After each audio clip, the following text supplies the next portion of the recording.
આશ્રમની જમીનો આપો, આવું બધું બધા જ હિમાલયમાં ભેગા થઈ ગયા મહાત્મા, કારણ કે શ્રદ્ધા ભેગી થઈ.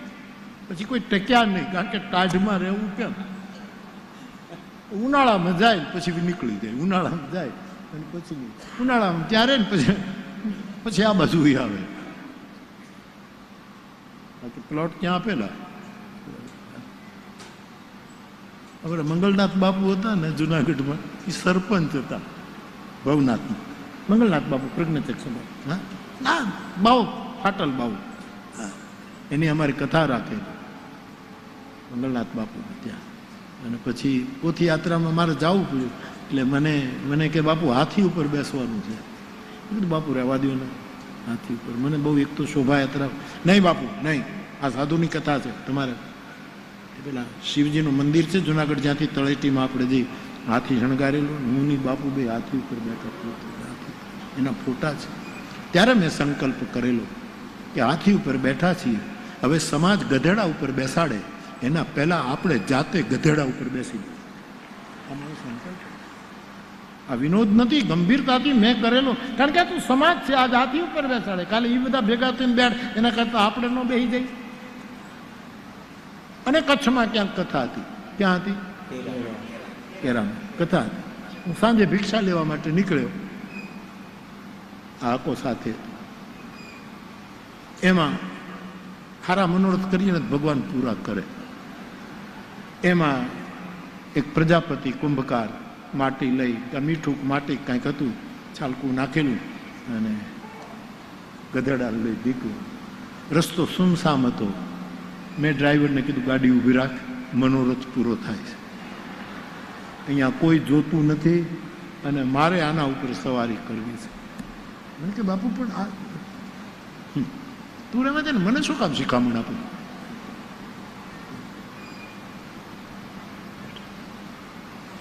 ગધેડો જરાક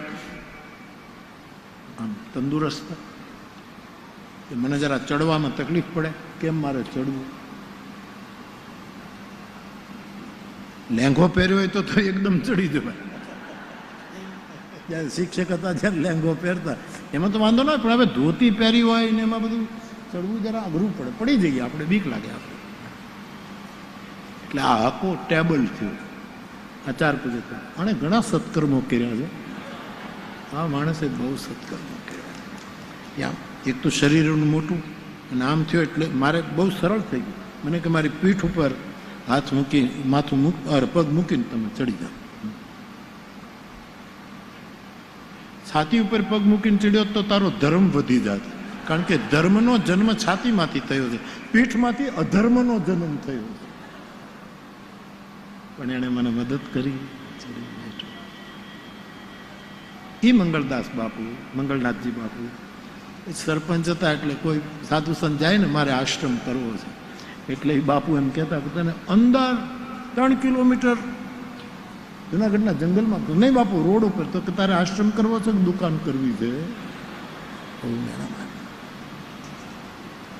હિમાચલ એ બધાને આશ્રમ માટે જગ્યાઓ આપી છે.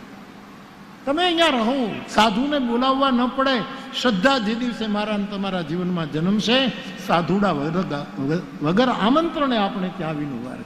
અને એ શ્રેણીમાં એકવાર દેવર્ષિ નારદ વીણા વગાડતા વગાડતા હિમાલયને ઘરે આવ્યા છે. તુલસીદાસજી લખે છે નારદજી પધાર્યા છે. હિમાલયે સ્વાગત કર્યું, પૂજા કરી. બાપજી બહુ દયા કરી આપે. પોતાની દીકરી પાર્વતીને, ઉમાને પગે લગાડી. નારદજી આશીર્વાદ, મહારાજ મારે ઘરે દીકરીનો જન્મ થયો, આપ દેવર્ષિ પરમાત્માની સાક્ષાત વિભૂતિ પધાર્યા છો, આ દીકરીનો પ્રતાપ છે કે તમે મારે ત્યાં આવ્યા છો. માટે દીકરી જન્મે ત્યારે આપણે બધા જ એનું બહુ ગૌરવ કરવું જોઈએ. હું વારંવાર કહું છું, ભગવાન કૃષ્ણની ભગવદ્ ગીતામાં વિભૂતિ યોગ છે. એ વિભૂતિ યોગમાં આનામાં આ હું છું, આનામાં આ હું છું, આપ સૌ જાણો. પણ જ્યારે સ્ત્રીની વાત આવી ત્યારે કહ્યું સ્ત્રીઓમાં મારી એક વિભૂતિ નથી, 7 પ્રકારની વિભૂતિ છે. એમ દીકરી જન્મે તો સમજવાનું મારે ઘરે 7 પ્રકારની વિભૂતિએ જન્મ લીધો. કીર્તિ, શ્રી, વાક, ચ નારીણામ, સ્મૃતિ, ધૃતિ, ક્ષમા, આ ગીતાનો પાઠ છે. 7 પ્રકારની વિભૂતિઓનો જન્મ એક દીકરી જન્મે ત્યારે થાય. નારદજીને પગે લગાડ્યા છે અને પછી હિમાલયે પ્રાર્થના કરી, ભગવાન આપ ત્રિકાલજ્ઞ છો, સર્વજ્ઞ છો, આપની બધી જ જગ્યાએ ગતિ છે અને એ ગતિ પણ અવ્યાહત ગતિ, તમને કોઈ રોકી ન શકે એવી તમે વિભૂતિ છો. મારી દીકરીના હાથની રેખા જોઈને બતાવો ને કે એના હાથમાં કેટલી રેખા સારી છે, શું છે? કહો હું સુતા કે દોષ ગુણ મુનિવર કહો વિચાર. આપ વિચાર કરીને મને બતાવો. તુલસીદાસજી વિચાર શબ્દને બહુ પકડે. વિચારીને કહેજો, વિચાર કરીને કહેજો. આ વિચારને એટલું બધું મહત્વ તુલસીએ આપ્યું છે. અને નારદજીએ નામકરણ કર્યું કે આપની પુત્રીના ઘણા નામ છે. આમ તો દુર્ગાના 1000 નામ છે. આપણે રાજેશ મિસ્કિન સાહેબ, રાજેશ વ્યાસ, એ તો નવનીત સમર્પણમાં એ 1000 નામનું એનું ક્રમશઃ લખતા હતા. દુર્ગાના 1000 નામ છે સાહેબ. જેમ વિષ્ણુના 1000 નામ, એમ મા ભગવતી, પરાંબા, ભુવનેશ્વરી, એના પણ 1000 નામ છે. આના ઘણા નામ છે રાજન. ઉમા, અંબિકા, ભવાની, બધાનો એક જ અર્થ છે. પરંતુ શબ્દ જ્યારે ભિન્ન ભિન્ન આવે ત્યારે શબ્દ પોતાનો ઉજાસ લઈને આવે છે, પોતાનો વૈભવ લઈને આવે છે. દરેક શબ્દને પોતાની એક શ્રી હોય છે, એનું એક આભા મંડળ હોય છે. આ સંવાદ શબ્દને લીધે જ, યદ્યપિ મૌન સંવાદ શંકરાચાર્ય ભગવાને બતાવ્યો છે. કાલે અમે બેઠા હતા, કહેતું કે વિનોબાજીની પાસે આકાશવાણી વાળા એ વખતના જે રેકોર્ડિંગ થતું, ઓલું ડબલું લઈને આવે ને ઓલું જે રેકોર્ડિંગ કરતા એ લઈને આવ્યા અને વિનોબાજીને કીધું કે અમારે તમારું થોડુંક રેકોર્ડિંગ કરવું છે.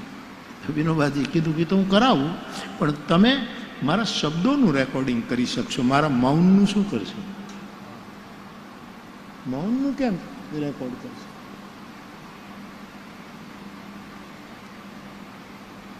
મૌનનો અર્થ કોઈ દિવસ જડ ન કરવો. ઘણા માણસો મૌન એટલે પછી આમ તણાવમાં જ બેઠા હોય. મૌન રાખે એટલે જાણે આપણે કંઈ ગુના કર્યા એમ જ 24 કલાક આપણે કાઢવાના એની તણાવમાં, ટેન્શનમાં.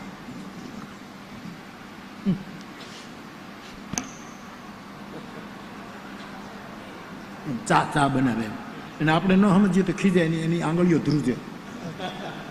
તે શું કામ રાખ્યું આ મૌન? તું રહેવા દે ને, આટલો બધો ઉત્પાત મારે છે. ભગવાન બુદ્ધ કહે છે મૌનની વ્યાખ્યા, જ્યાં શાંતિ નૃત્ય કરતી હોય એનું નામ. આથી મોટી વ્યાખ્યા મૌન.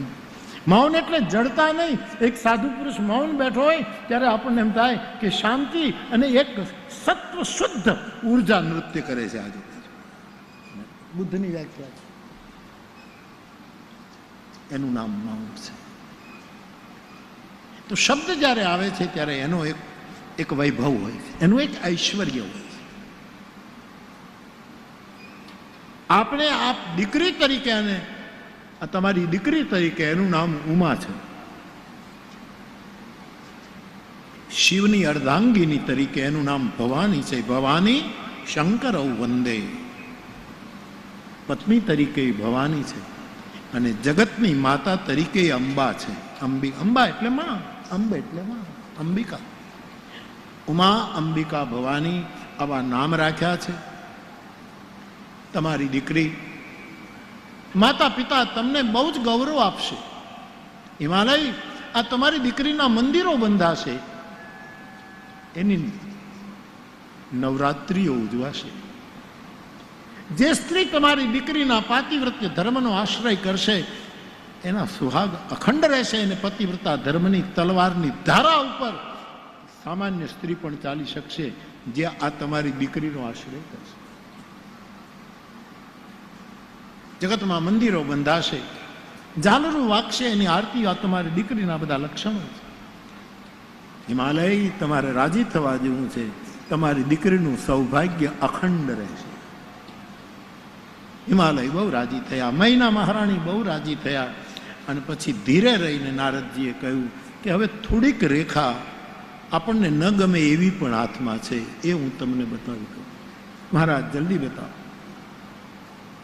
કઈ છે કે તમારી દીકરી બધી જ રીતે મહાન છે, પરંતુ એને પતિ કેવો મળશે, વર કેવો મળશે, એ રેખા જરા બરાબર નથી.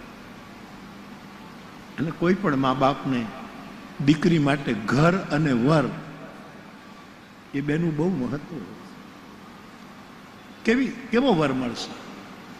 અને હવે નારદજી આ પાર્વતીને કેવો પતિ મળશે એનું ચોપાઈઓમાં વર્ણન કરે છે. હલો,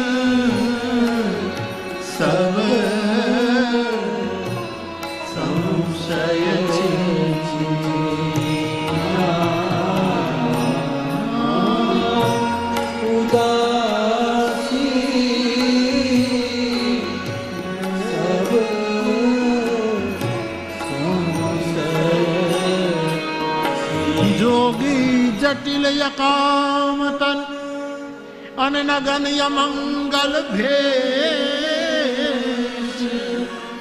અસ સ્વામી એહી કર મિલહી પરિહસ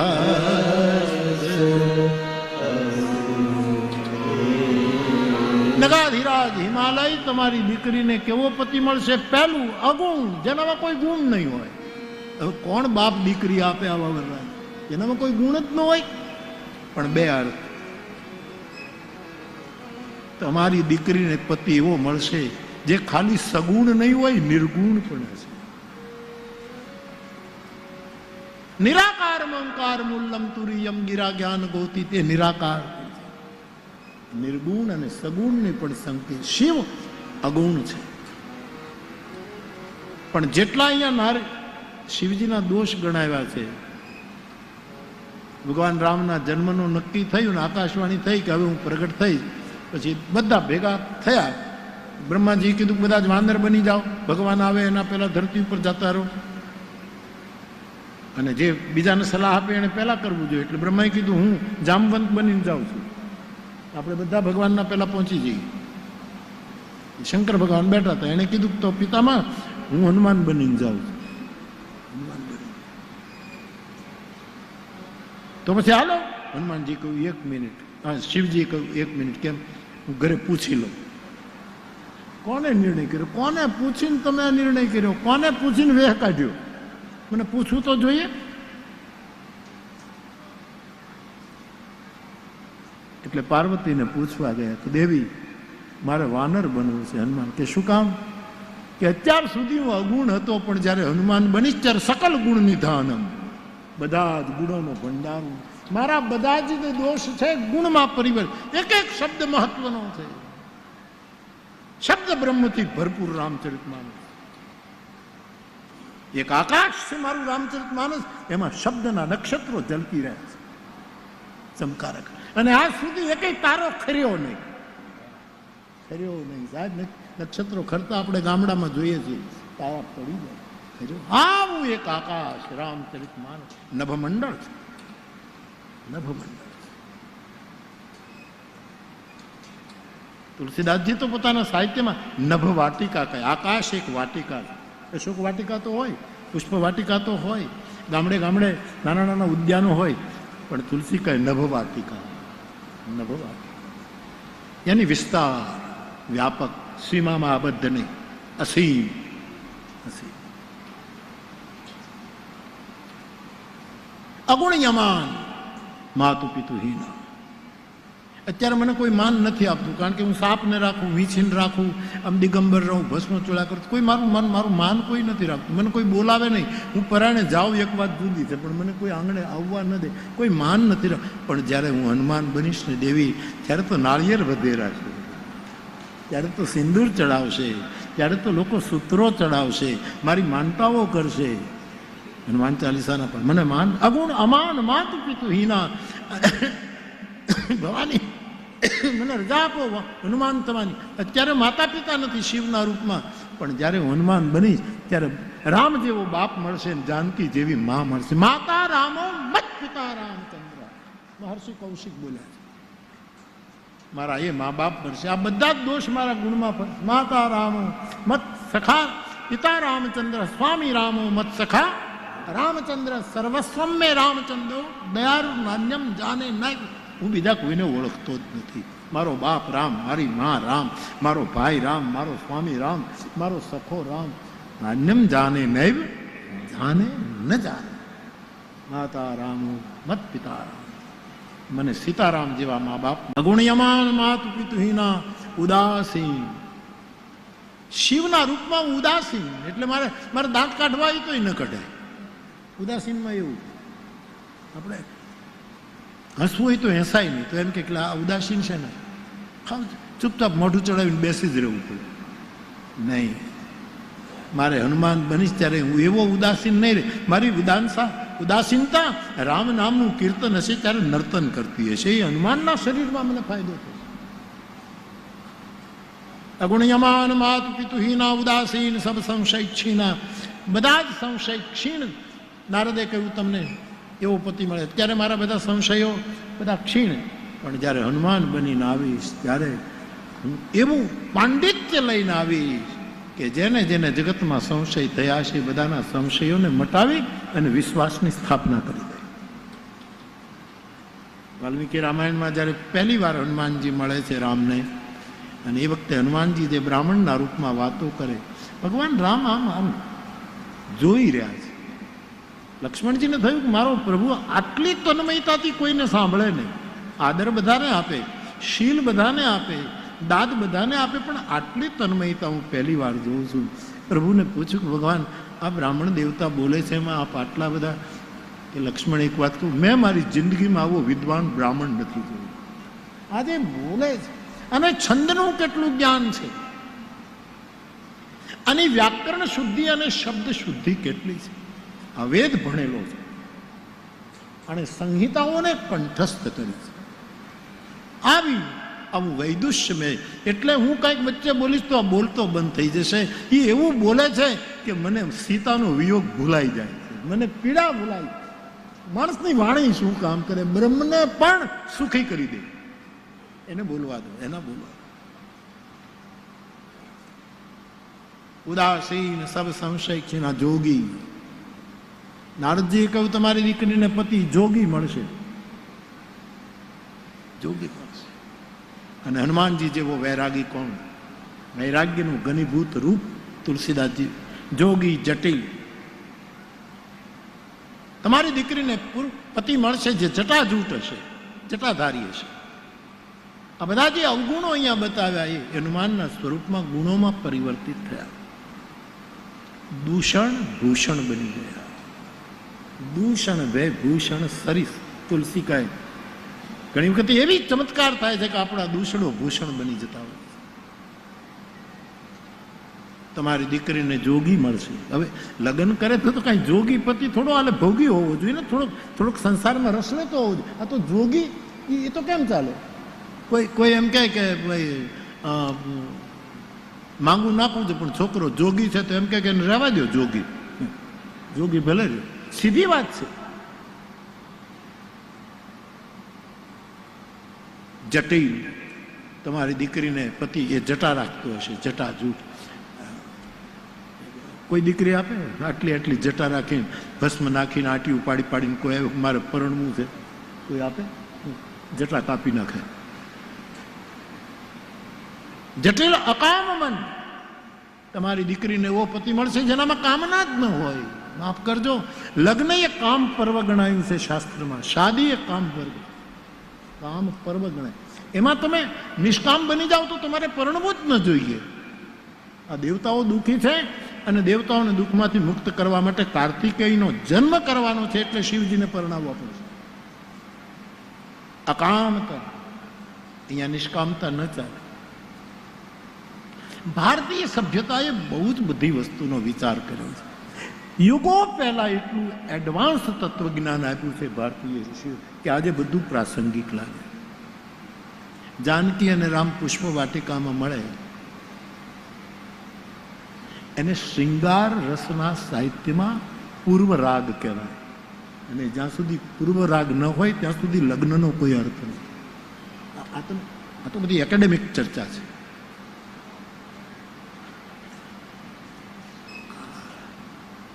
આને ખાધું, આને પીધું, આમાં હુતા, આમાં જાગ્યા, એટલે પછી વિદ્વાનોની સાથે પૂર્વ રાગ. કૃષ્ણના જીવનમાં પણ પૂર્વ રાગ છે ને રામના જીવનમાં. અને સાઉથમાં જેટલા મહાપુરુષો એ સંસ્કૃત રામ એમાં રામનો અને સીતાનો જે પૂર્વ રાગ બતાવ્યો છે. ઘણી વખત આપણને એમ થાય કે તુલસીએ બહુ સારું કામ કર્યું, જે એડિટ કર્યું છે, ઓહો, જે સંપાદન કર્યું છે. દક્ષિણના મહાસંતો એ વખતે એમાં કોઈને બીજું ભગવાન કૃષ્ણના શ્રૃંગાર રસ કરતા દક્ષિણ રામાયણોમાં મેં 85 રામાયણનું લિસ્ટ તમને મારે 100 સુધી પહોંચવું છે. એમાં રાજેશભાઈ જે રામના વિહારનું વર્ણન છે, ક્યારેક હું અટકી જાઉં છું કે નહીં નહીં નહીં નહીં નહીં નહીં, આપણને એવું લાગે એનો સીતાજીને તુલસી કેટલી મર્યાદા રાખીને બોલે. એ આચાર્યો ખોટા છે એમ ન કહે, પણ એક બાર સુની કુસુમ કુસુમ ચુહાએ નિજ કર ભૂષણ રામ બનાય. એકાંત મળે ત્યારે તુલસી કહે ફૂલ તોડીને સીતાજીને. એમાં એવું નથી, ત્યાં તો એટલો બધો પ્રણય છે સાહેબ, એટલું બધું. જાનકી સાથેનો એમનો પ્રણય, જાનકીની સખીઓ. રાસ તો મેં વચ્ચે આપને કહી ગયો કે રાસ તો કૃષ્ણનો રાસ ન હોય એટલો. એનો અર્થ એમ કરી જાય કે કૃષ્ણ અવતારમાં રાસ લીલા કરવી હતી ને એટલે એનું રિહર્સલ રામ અવતારમાં હતું, મંચન કરવાનું હતું કૃષ્ણ અવતાર. પણ તમે ક્યારેક વાંચજો સાહેબ, અથવા તો આપણે 5-7 જણા બેઠા હશું, એકાંત હશે ત્યારે, પણ એકાંત તો ક્યાંથી મળવાનું છે, એકલા પડશું ત્યારે વાતો. પણ 8-10 રામાયણોમાં સંસ્કૃતમાં જે પૂર્વ રાગ બતાવ્યો છે, સાહિત્યની આંખોથી જોઈએ ને તો આપણને આનંદ આવે કે વાહ ઋષિઓ જે કહેવું છે એટલું કેટલું આમ સ્પષ્ટ કહી જાય. સરયુને કિનારે એનું રમણ, ચિત્રકૂટમાં એનું રમણ. આ જગત તુલસીના કરજામાંથી મુક્ત નહીં. એક ઉત્તર પ્રદેશનો બાવો એવો નીકળ્યો, આ દક્ષિણના બધા જ આચાર્યોને પગે લાગીને એને એવું રામચરિત માનસ કે રામનું દિવ્યતા પણ ટકાવી અને છતાંય સાથે સાથે મર્યાદા અને શીલનું સ્થાપન કરી દીધું કે આ લકીરથી બહાર ન નીકળાય, આમાંથી બહાર ન નીકળાય. આ ન હોત તો ખબર નહીં આ ગ્રંથોએ આપણને ક્યાં પહોંચાડ્યા. પણ એક એવું સંપાદન, નવમી ભૌમ બાર મધુમાસા અને અવધપુરી અચરિત પ્રકાશા, એવો આ ગ્રંથ આપણી પાસે આવ્યો. એટલે હું રામાયણ ગાઉં એટલા માટે નહીં, પણ અને છતાંય મૂળ વસ્તુ પુષ્પ વાટિકામાં પૂર્વ રાગ લાવીને હોય. આજના છોકરા છોકરી લગ્ન કરે એના પહેલા એકાબીજા મળે, એકાબીજાને ઓળખે. મર્યાદા ન તૂટવી જોઈએ, પણ પૂર્વ રાગ જરૂરી છે. પછી મા બાપની આજ્ઞા લઈને પરણવાનું. સીતાને રામ પુષ્પ વાટિકામાં મળ્યા, પૂર્વ રાગ. રામ સીતાજીને સમર્પિત થયા, સીતા રામને સમર્પિત થયા, કોઈ વાતચીત થઈ નહીં, મનોમન એકબીજાને. આ લીલા છે, એ તો બંને એક જ છે, પણ આ પૂર્વ રાગમાં એકાબીજાને સમર્પિત થઈ ગયા, એ પુષ્પ વાટિકાનું. અને છતાંય મા બાપની આજ્ઞા વગર જરાય આગળ ન વધ્યા. પછી ગમે તેમ લઈને નીકળી ન જવાય બસમાં, માતા પિતાની આજ્ઞા. આપ મને કહેશો કે તો રામજીએ પિતાજીને પૂછ્યું હતું કે મારે સીતા સાથે? પિતાજીને નથી પૂછ્યું. પિતા અયોધ્યામાં છે ને રામ જનકપુરમાં છે, પૂર્વ રાગ ત્યાં થયો છે. પણ એણે વિશ્વામિત્રજીની સાથે વાત કરી. વિશ્વામિત્રને દશરથજીએ બાપનો દરજ્જો આપી દીધો કે તુમ પિતા, તુમ મુનિ પિતા આન, તો આજથી આના બાપ તમે છો. ને વિશ્વામિત્રની સંમતિથી પૂર્વ રાગનો રામ અનુરાગમાં પ્રવેશ કરે.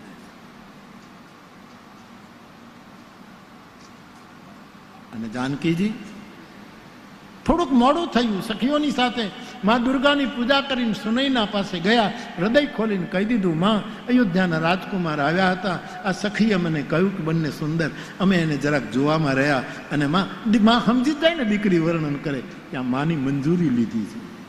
આ આદર્શ છે. આ આદર્શ રામાયણે સ્થાપિત કર્યો. તમે રામાયણને ન માનો તો પણ રામાયણ તમને મૂકશે નહીં. માટે મોક્ષ છોડવો હોય તો છોડી દેજો, પણ રામકથા નહીં છોડતા. 2-5 હજાર રૂપિયા છોડી દેવા પડે છોડી દેજો. કથાના મંડપે આવો ત્યારે પૈસા આપીને રિક્ષાને છોડી દેજો, પણ રામકથાને ન છોડતા. હું કહું છું એટલા માટે ને, આને છોડ્યા પછી આપણા હાથમાં કાંઈ નહીં રહે. અને જે માર્ગે, સંસ્કૃતમાં એક કહેવત છે, જે માર્ગે દેવતાઓ જતા ડરે ત્યાં મૂર્ખાઓ દોડતા હોય. આ ઈ દશા છે. જે માર્ગ દેવતાઓનો છે ત્યાં મૂર્ખાઓ ટીકા કરતા હોય છે. રામાયણમાં શું લખ્યું છે? રામ ને સીતા ને એની એ કથા, એના મોરારી બાપુ ને એનો એ માઇક વાળો ને એના એ સંગીત વાળો. આ મૂર્ખાઓ દોડે. જે માર્ગે દેવતાઓ એ દોડવાનું છે. અને ગોંડલમાં મને એવા શ્રોતામાં, મને બધી જગ્યાએ આવા શ્રોતાઓ મળે છે કે પિન ડ્રોપ બેઠા છે. આટલી રામકથા છે. અને અમે તો શું ગાઈ, અમારા ભાગે ગાવાનું આવ્યું એ અમારી પેઢીઓના, અમારી સમાધિઓના પુણ્ય છે. બાકી ગાય તો કોણે? ગાવત સંતત સંભો અરુઘડ સંભવ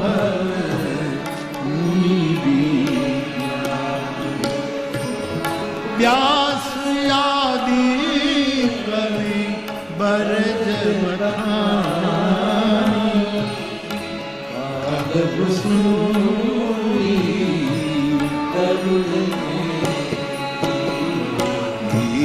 આરતી શ્રી રામ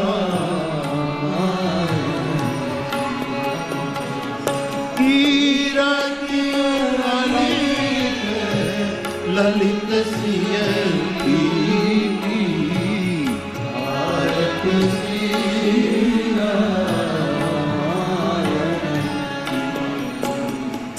ગાવત બેદ